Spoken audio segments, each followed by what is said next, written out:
Well, this is the night of the annual steak dinner for members of the Wistful Vista Rotowannis Club and their wives at the Ritzmore Hotel. Everybody who is anybody will be there. That is, with a few exceptions. And here, sitting all alone in the hotel lobby, trying not to look too unhappy, we find one of the exceptions. Fibber, or who cares, McGee.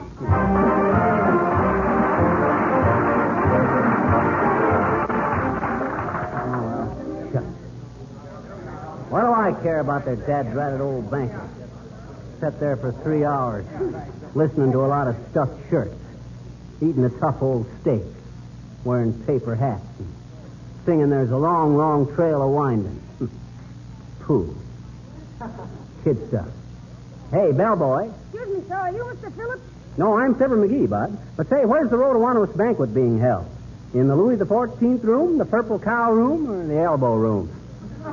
In the Pompeian room, sir. Just off the mezzanine. That's our finest dining room, sir. Yes, I know. They call it the Pompeian room because it got so much pomp the customers don't realize how much they're paying. Oh, thanks, Bud. Yes, sir. Excuse me, but I have to page Mr. Phillips. Okay. Call for Maurice Phillips.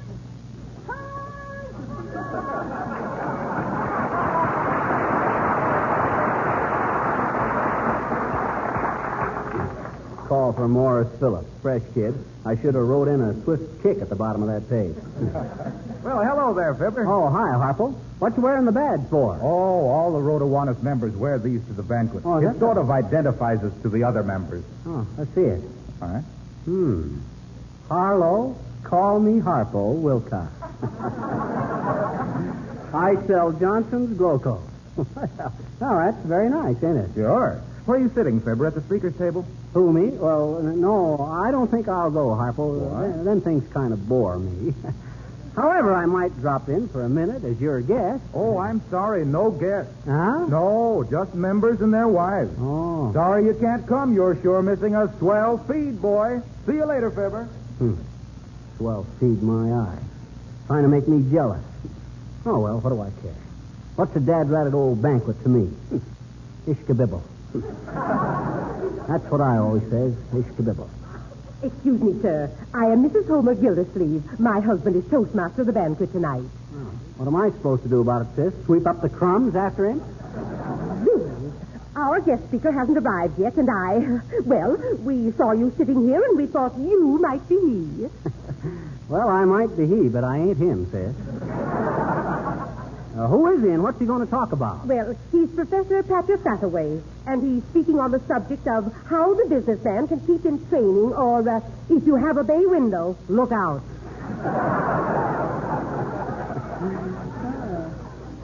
Patrick Fathaway, huh? Yeah. I think I know his partner, old Joe Doublechinsky. Well, you tell your husband, sis, that if the speaker don't show up, I'll be glad to address the banquet. Oh, it'll be a sacrifice, but I'll choke down a couple of steaks just to help out. Oh, thank you. Won't you come over and talk to my husband? Homer! Sounds more like a baseball game than a banquet. Oh, there, my dear. Is this the professor? No, Homer. I couldn't find a professor. But this gentleman is also a public speaker, so if our guest doesn't appear... I'll be glad to talk to the folks, Gildersleeve. Why don't I just go in now and sit down? Oh, not that I'm interested in the banquet or the feed or nothing, but I better be close at hand just in case. Oh, that won't be necessary, McGee. You just sit out here and I'll call you if we need you. Don Novus is getting ready to sing now. Did you say you were an expert after-dinner speaker? Am I? Why, shucks, Gildersleeve. I've been an extemporaneous speaker since I was a tiny baby. Why, when I was only 8 months old, my folks took me to a 4th of July picnic, and after the speeches, they says to me, what did you think of the nice speeches, baby? And I spit out my pacifier and says, blah.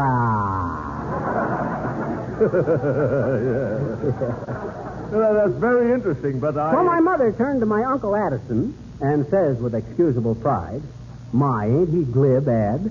And that's how I got my name. Ad Glib McGee, I was known as in them days.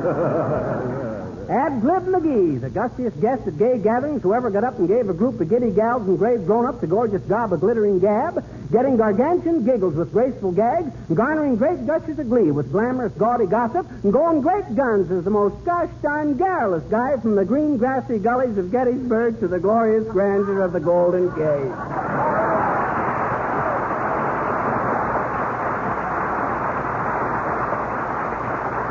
Go ahead, Don. Beautiful, Don. That guy Novus can sure sing, can't he, Gildersleeve? I think I'll go in and congratulate him on that. Wait, McGee. You can't get into the banquet room without a badge. Oh, gee whiz. I'll bet you think I just want to go in so I can sit down and eat. Huh? Oh, no. Well, anyway, how'll I get in to make the speech if the professor don't show up? Oh, that's different. I'll take you in then. Now, you just wait out here, McGee. Okay. I see they're passing out the paper hats, and I don't want to be late. The last time I got a paper jockey cap, and they wouldn't let me eat anything but sea biscuits. Yeah, but listen, Bud, can't I just go in and wait? No, you wait here for me, McGee. Okay. Oh, that's gratitude. I'm good enough to make a speech for him, but not good enough to eat with him. Oh, well, what do I care? Hello, Fibber. Are you still around? Yeah, I am, Harpo. Why ain't you in there at the banquet? Oh, I had to get away for a while. All that gaiety, laughter, music. I couldn't take it. Got me down. Oh, what you mean? Oh, I don't know. I got to thinking of all the housewives who were tired and worn out and discouraged tonight because they didn't know about Johnson's Glow Coat. Well, when I think of how easy it is to just pour a little Glow Coat on the floor or linoleum and spread it around with a long-handled plier and then simply wait for it to dry with no rubbing or buffing, well, to be so happy myself when there are actually some women who don't know about Glow Coat, I don't know. It just doesn't seem quite fair.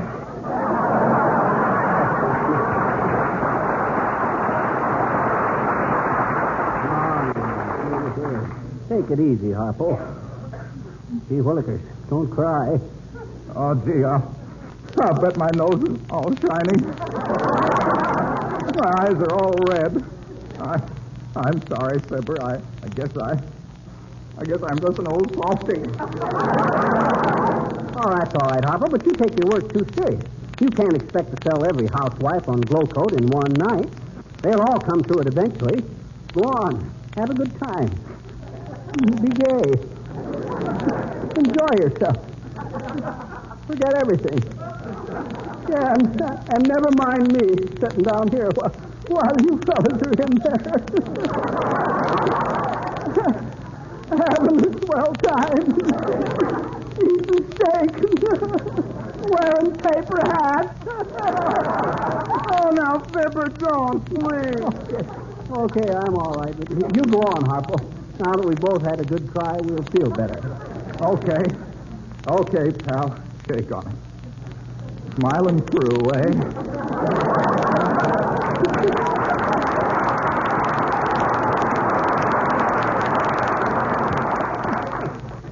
Good old Harpo. It's a good thing this show's only on once a week. He's too emotional. Oh, Fabrizio, why, there's Mr. McGee. You, Mr. McGee. Oh, my, how delightful meeting him here. Ah, yes. Good day to you, creeping jeeper. Oh, hi, Mrs. Uppington. Hi, Boomer. What you two doing here? Oh, Horatio and I just had the most delightful dinner, Miss McGee. That's all. In the Louis XIV room. Oh, it was so cozy. Wasn't it, Horatio? Ah, yes, my love. When I brought the finger bowls, your little hands reminded me of two little doves in a bird bath. Listen, Uppy, when that guy gets spoony, it's time to count the silverware. No, little gutter snipe moonflower. He has a low mind. He verily believes my affection for you is based on unholy desire for personal gain. Perish the thought. My dear, neither my personal fortune nor yours shall ever come between us, particularly mine. Oh, Mr. McGee, isn't he simply delightful? He has such a sense of humor, really. You know, he simply keeps me in stitches. You'll be lucky if you wind up with a stitch to be kept in, Uppy. Come, Abigail, let us not tarry to be twitted by this underling in his base insinuations. Oh, Horatio. My goodness, Mr. McGee is just joking, dear. You see, Miss McGee, Horatio is very sensitive, really. Oh, that's all? Yes. You know, he comes from a wonderful family of title in England. Oh. Don't you, Horatio? Why, do you know? Believe me, Mr. McGee, he has several earls in his family. Earls? Yes. And one of them owns a simply tremendous fruit plantation in Central America. You did? Yes. That's not exactly what I said, my dear. I said my family was famous for its banana earl.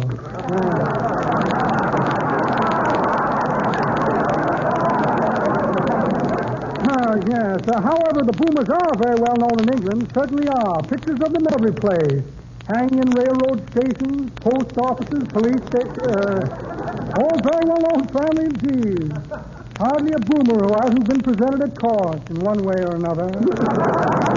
But it's getting late, my dear. Come, kitten, we must be off. Yes, kitten. Run along with Tom, or Horatio. Mr. McGee, it's been truly nice seeing you. Me too. I do hope you won't think I'm just a silly girl, Mr. McGee. But isn't it a beautiful day to be glad in? Goodbye, Mr. McGee. Coming, Horatio.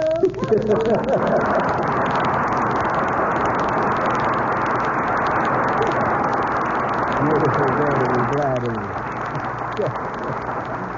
Oh, dear. What a romance. They'll have to rewrite the marriage service for that guy. I take this woman for all she's got. Boy, am I hungry. I wonder how I could finagle my way into the banquet room. Musician, busboy, telegraph boy, waiter, hot dog, a waiter. Hey, bellboy, who has charge of the uniform? The housekeeper, sir, in the linen room.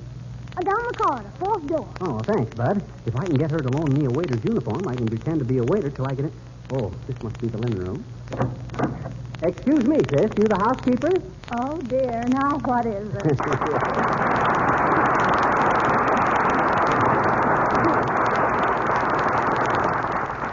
You're right, folks. It's Zazu Fitz again. The girl with the funny hands. And long may they wave. Listen, housekeeper, I want to play a kind of a little joke on some friends of mine.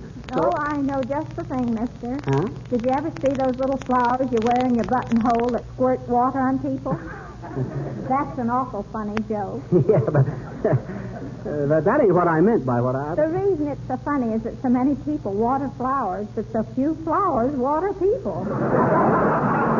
Let me see now. 4,000 hand towels, 6,000...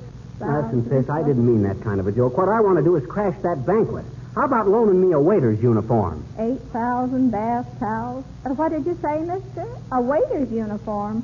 Oh, I don't have charge of those. Okay, sis. Thanks anyway. I guess that ruins that idea. So how do you like hotel housekeeping, sis?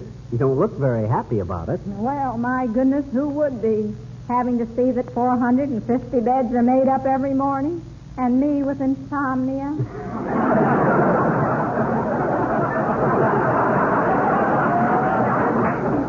Oh, that's too bad. How'd you happen to get this job anyway? Well, mister, I was a farmer's daughter, and I got to thinking one day, where can I go to meet some traveling salesman? And here I am. Oh, I catch on to it. Have you met many? Oh, yes, hundreds of them. But my goodness, they don't pay the least attention to me. Mm-hmm. They look at me like I was just another piece of furniture and not very well upholstered. Oh, I wouldn't worry. Hey, excuse me, sis, but there's a piece of straw stuck in your hair. Yes, I know. I always keep that there. Otherwise, how would they know I was a farmer's daughter? 300 table runners, 82 bars of soap, 76 blankets. Hey, pardon me, but you got one odd blanket there, sis. Yes, I know. That belongs to a horse in room 342. A horse? Yes, there's a moving picture cowboy stopping here. Oh. He told the manager he wouldn't pay his rent till they gave him a better room, and the manager said that was just a stall. So the cowboy said, all right, send my horse up. He winked at me in the hall this morning. The horse? Oh, no, the cowboy. Oh. My, he's romantic. I know he's really from out west, too. Yeah? He was seeing snakes in his room the other night. 200 bass mats. So he winked at you in the hall, did he? Yes, but I don't think he meant it. I think he was just toying with my affections. I'm telling you, mister, I'm getting discouraged.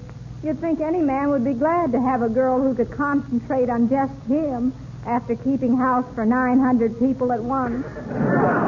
I've just about made up my mind to do something desperate. Oh, now, don't talk like that there, sis. It ain't that bad. What you going to do? Mister, you can think whatever you like of me. And my goodness, I hope my father never knows. But one of these days, and I won't blame you if you don't speak to me, but don't be surprised if you hear that I'm using lipstick.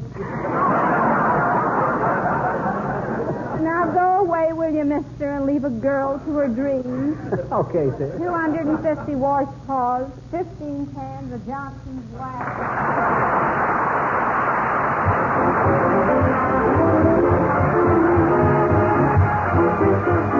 Mills and the Four Notes playing and singing I Must See Annie Tonight. And very good, too, kids. Even in my present mood, I enjoyed it. Shucks. Here I am, a prominent citizen. Pleasant personality. Good look. But do I get invited to a banquet? No. Why, shucks. Hello there, Johnny.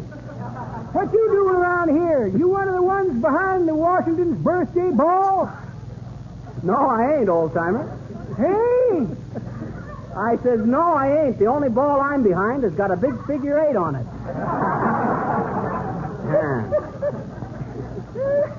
That's pretty good, Johnny.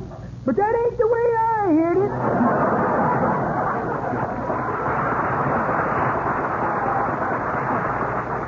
The way I heard it, one feller says to the other feller, see, he says, who is that fat girl I seen you with last night? No, right, the worst. Wasn't fat? Oh, no, says the first fella. If she had funnels, she'd look like the Queen Mary. Now, bet it takes 7 tugs to get her into her slip.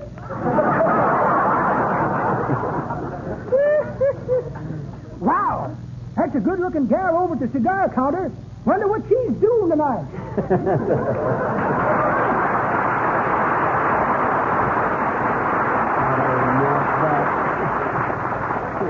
He's some Romeo. Why, his arteries are so hard, if they wanted to give him a transfusion, they'd have to use a diamond drill. Boy, am I hungry.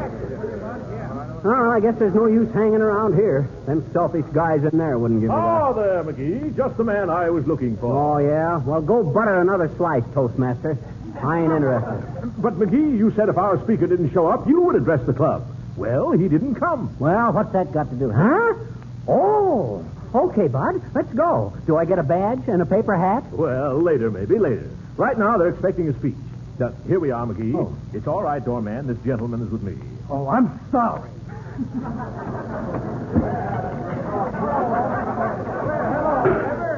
Attention! Attention, please, ladies and gentlemen. Attention! Attention! Members of the Wistful Vista Rotawanas Club, we regret to announce that our speaker of the evening, Professor Patcher Fataway, has been unavoidably to stay. But fortunately, we've obtained the generous services of a public-spirited fellow citizen and an after-dinner speaker of great renown.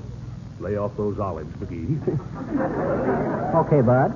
And so, ladies and gentlemen, it gives me great pleasure... Put down that celery, McGee. Gives me great pleasure to present as our guest speaker this evening, Mr. Fibber McGee, who will speak on the subject, how a businessman can keep fit. Mr. McGee. Ladies and gents, as I stand here tonight... Excuse me a minute. Give me a pitcher of water in a glass, Gildersleeve. And make my steak medium rare. Yep. As I stand here tonight, folks, looking down on all them smiling faces, under them paper hats, and behind them oversized badges, Did I say something wrong, Gildersleeve? No. Go ahead, McGee. The subject of my discourse tonight, folks, is how a businessman can keep fit. So it is with this thought in mind that we leave Pango. And speaking of businessmen, that reminds me of a story about the butcher who got thrown out of the aquarium because he couldn't keep his hands off the scales. He didn't like that one either. Taking the subject from another angle, folks, or seeing that so few of you have angles, from another curve, Oh, now listen, folks, I'm only trying to tell you for your own good. Dad-ratted, is that any way to treat a guest? Well, shucks, all I can say is, McGee, where are you going? Come back here. What's the matter, McGee? Where is he going? Wait a minute, I'll go after him. He was probably just nervous. Hey, Fibber. Fibber, where are you? Fibber? You see me. Fibber, what's the matter? What'd you run away for? They didn't like me, Harpo. I'm a flop.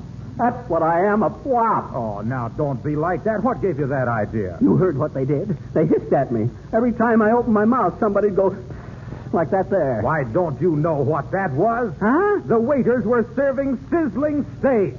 What? You mean oh, sure.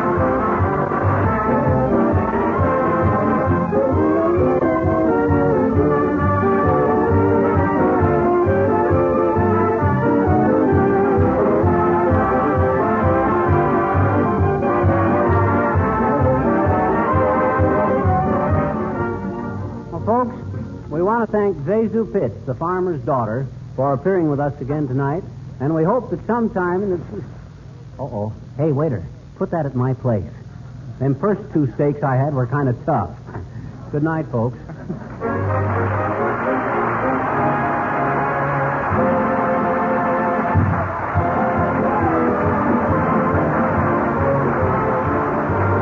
This is Harlow Wilcox speaking to the makers of Johnson's Wax and Johnson's Self-Polishing Glow Coat, Racine, Wisconsin, inviting you all to be with us again next Tuesday night. Good night.